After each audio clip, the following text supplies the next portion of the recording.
Hello again everyone, welcome back to the channel, Comic Kid here again, and today we will be reviewing the Walgreens exclusive Hasbro Marvel Legends Fantastic Four figures. It's a bit of a mouthful to say, but we got it. We have all of them here, and let's get started. Now, each of these figures was released as an exclusive for Walgreens. For whatever reason, Walgreens has an exclusive contract with Hasbro, and so they get some unique figures that you can literally only get at Walgreens. Furthermore, these did not all come out at the same time. If I remember correctly, it started with Sue Storm, Johnny Storm, and then Reed Richards, Silver Surfer, and then the Thing was last, if I remember correctly.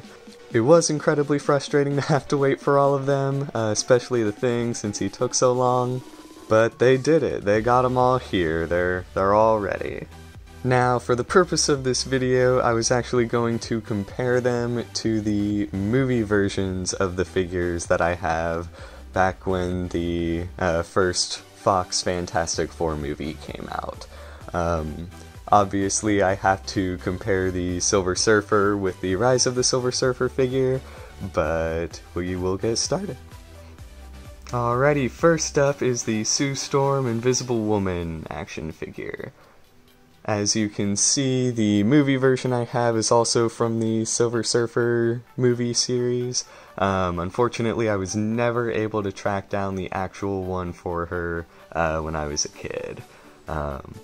And I still regret that to this day because playing with the movie figures was always one of my favorite things to do as a kid. Now, you might notice immediately that the Legends is a significant improvement from this one. This one is very, very rigid. Surprisingly enough, she comes with double jointed knees there. I don't know why the makers would put double jointed knees and not double jointed wrists. It's like, thank you for nothing. This one did also come with a shield. I'm not sure where that's gone, but over the years I came to care significantly less and less, as this is not a very good figure. She's just very rigid, barely stands on her own, there's almost no posability there, and then with all that in mind, Hasbro improved significantly with this one. She's got a typical female body sculpt for Hasbro, but the face looks very well for her. She's a gorgeous looking figure. I'm not sure exactly where it went. I couldn't find it in my accessories bin, but she does come with a normal, like, gloved black hand, not the invisible one. I'm not sure where it went, but I always liked the more invisible one anyway. She also came with Herbie here, who's a, like, kind of butler helper robot for the Fantastic Four. He's very common in the books, and even then he comes with a stand and his head turns. Hasbro went all out, kind of made a nifty thing. I'm sure not a lot of people were too excited to only have an Invisible Woman figure available at the time, so throwing in Herbie kind of helped reduce some buyer's remorse, in my opinion. And then again, just like any other Hasbro female sculpt, she's got double jointed legs here and a single jointed elbow. For whatever reason, Hasbro has not quite figured out how to make double jointed elbows for women. I'm not sure why, but it does sadden me. I'd really like them to make some improvements there, or at least on their female figures. But overall, this is a significant step up, and I have absolutely no problems owning the Sue Storm Marvel Legends figure. Righty, next up is the Johnny Storm Human Torch Marvel Legends figure. As you can see, the movie one that he is up against is from the first movie. which bears absolutely no resemblance to Chris Evans as Johnny Storm, but you know what, he's covered in flames mostly, so it doesn't really matter a whole lot there. Like with the Sue Storm figure, he has a little bit of trouble standing. He is a little easier to pose, but still. Now, what I think is unique is the movie version actually is slightly more posable. He has the ball hip joints, where you have to rotate the leg out like that to get it to come in, and then spin it if you want him to move his leg up. I never really was a fan of these, but it does still allow for some range of movement. He's got a great ab crunch there. He can actually move his head, not a whole lot, but some. His fingers are actually movable as well, which I didn't quite understand why. They don't make a great fist, but it does pretty good, not gonna lie. And then he can rock both his heels and even his front toes there as well. So for an older figure, it is surprisingly posable. It actually does have slightly more range of motion than the Hasbro one. Like, you can't really bend his toes here, and his fingers aren't movable. That being said, he does come with alternate hands down here that definitely help make up for the limitations of posability. As far as sculpt and paint go, he's sculpted like a typical Marvel Legends male figure. He does kind of fit the Iceman build a little bit. The flames are removable on his back, just like with the Juggernaut Wave Iceman figure. He does have sculpted flames on his hands and feet, which are nice. The ball here is also removable, so if you want to have him just with two fists, that's totally fine. Hasbro did pretty good applying the customization and accessories for him. He does have several options. One complaint that I have is that he's so red in comparison to his face and other accessories. I'm not quite sure why they did this. Maybe they thought one color looked better than like a weird mix of color, but I'd have maybe wanted to go with something a little more orange than so red. Maybe not quite as orange as this guy here, but the paint just doesn't quite mix as well as it could, in my opinion. In all honesty, this is probably my least favorite figure of the wave, which is kind of disappointing because Johnny Storm was always my favorite of the Fantastic Four. In that regard, I don't hate this figure by any means, it just kind of comes across as Hasbro's least creative of the 5 figures. Righty, to kind of break away from the family, next up is Norrin Radd, aka the Silver Surfer. Now, I think this is where Hasbro really outdid themselves because he is great. He's got a nice flat board there. He's got a great silver paint to him. The face sculpt looks great in my opinion. He's got butterfly shoulders, which the others don't have for whatever reason. But overall, I think they really did a solid job with this one. As you can see down here, he comes with some open palm hands and some kind of flat hands that are great for like cutting through space and all that. They're fun, customizable hand accessories. I have both fists equipped at this point. In my opinion, they just fit better with this pose and with the effects here. These are also removable. They're pretty typical like Hasbro, like magic, cosmic effects. And yeah, in comparison with this figure, so this is actually a pretty well made figure in my opinion. There's no wrist movement or option there, but he does surprisingly have double jointed elbows. I say surprising because he's from the same series as the Sue Storm figure that I had, and his head's a little small for the sculpt, but overall I feel like he actually works pretty well. He's got an absurdly thick board, but you know what you're gonna do. Sometimes that's it, right? And then aside from the butterfly joints, Silver Surfer also has some spinnable knees there, or not knees, but shins. I don't like to move him too much. My figure does have particularly stiff joints. There's nothing I can really do about that. Some cleaning products will help tighten or loosen joints, but I do like this pose. I kind of had to really work him into it. Now my biggest complaint with the Marvel or Hasbro Marvel Legends one is that there's no peg on this end.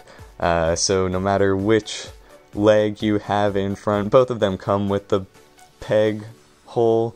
It's just a matter of how you want to pose him. But if you want to angle him up, his foot does separate from the board. In the past, I've used a command strip to kind of hold him to it. They do make like very thin, very clear ones, but even those kind of wear out over time, and you gotta replace them, but at least they don't damage the paint or the figure in any way. They just kind of pull right off. With that being said, I understand why there's no peg on this end, because you can also determine if the foot goes farther up or farther back, and so you could either have a surfboard littered with pegs, or you could limit the posability with it. So I understand why they did it. I just still kind of wish it had it, but I have no problem using the command strip in its place. Overall, I highly recommend this Silver Surfer figure. Hasbro did a absolutely phenomenal job on it. Alrighty, next up we have Reed Richards, the leader of the Fantastic Four and Mr. Fantastic himself. Once again, the sculpt feels a little bland on this one, a little less creative, but he doesn't look bad by any means, like at all. He is kind of supposed to be like a typical, slightly scrawny build. Reed Richards is not at all like overly muscular or anything of the like. So this sculpt really kind of suits him. Once again, like the others, he has double jointed knees, elbows, etc. No butterfly joints on him. Surprisingly enough, the movie version of him does in fact come with very, very stiff but limited butterfly shoulders. And then the Hasbro version comes with an alternate pair of hands. These do bend. They are like slightly posable. You could probably get them to stay in a position. That being said, it's a little difficult to really get it in, like where you want it to be. The shoulders actually pop out pretty easily themselves. It's just a matter of like whatever pose you want it to be in. It's gonna take some working. You're really gonna have to hold it in that position to get it to really stick. With that in mind, they are a lot more posable than the arms for Dr. Octopus from the Marvel Legends line. The movie version, on the other hand, has these joints here that each would pop out like so, and then you could actually put like a rubbery replacement in there, and so you could extend his leg out to like that length if you had the pieces. I'm not sure exactly where mine went. I believe they're still at my old house. It's just a matter of I need to go and get them.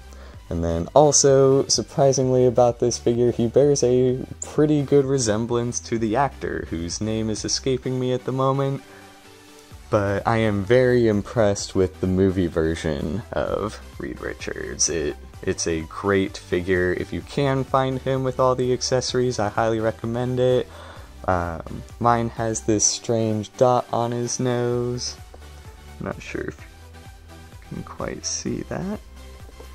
And the paint's a little worn just because I played with him so much as a kid.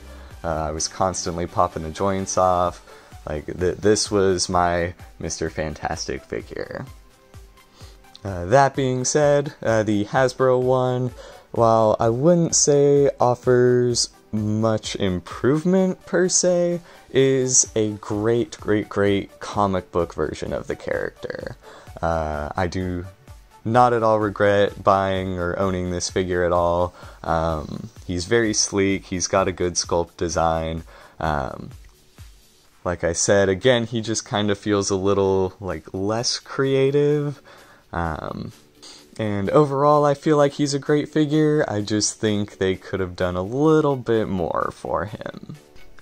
And last but certainly not least, we have Aunt Petunia's favorite nephew himself, Ben Grimm, or The Thing.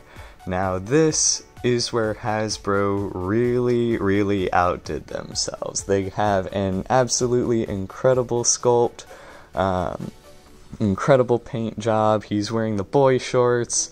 He's got an alternating head. You can have him scowling or just kind of deadpan. He's got open hands, closed fists. This is a great version of The Thing. He's textured, he's not too smooth. The Diamond Select one is very big and very smooth. This one's not too jagged either, though. He's fantastic. The sculpt, as I've already mentioned, is great. Really, the only thing that Hasbro needed to work on was a little bit of the posability. He doesn't have any rotating joints in the shoulder here. He doesn't really need them because he's so big. As you can see in some of the photos, you can still get a pretty good range of movement with him. It's just that it's a little bit harder to do so. But because he's so big, you're not supposed to get too many complex poses out of him. You're not gonna see Ben Grimm clinging to walls like Spider-Man or anything. And then I do think that also because of his size, Hasbro could have done with some toe joints there. That would just, it's not that necessary. I just think it would kind of come in handy for any kicking poses you may want him in. And yeah, but that's really the only complaints that I have with the figure. Some of the joints are a little loose, especially in the hands. If you try and bend the joints on him that way, chances are you're gonna pop it off. But usually, if it's not something you can't work through or anything. In relation to the movie figure here, I'd say he's definitely a significant improvement. This guy comes with some sound effects. The battery's been worn down on mine. Like I said, I played with these so much as a kid, it's not even funny. But you would hit that wrist and he'd make a sound, or you could stomp that foot, his left foot, and it'd make a sound. The posability on him is a little limited as well. He actually does come with that shoulder swivel there, as you can see, but not much other range of movement just because he's that big. They also had to sacrifice some joints in order to get that wire connection, so I guess for the time this is a really good thing figure. Oh, there he goes. He does not stand well at all. This joint is super loose. Not sure exactly why, but yeah, all of this leg is very stiff and his left one is just super loose. All of the joints are super loose in his left leg. We'll see if he stands. But yes, this is the definitive Thing figure at the moment, in my opinion. He's just got absolutely everything you could want in him, and he doesn't have too much of a like specific artist style, but he's not so comic booky that you don't like that interpretation. They went with the most generic design they could for him, and it absolutely works. Alrighty, and that's everything we have for this week, guys. Thanks for watching. Feel free to click like and subscribe, and I will see you guys again next week to talk about all sorts of nerd stuff.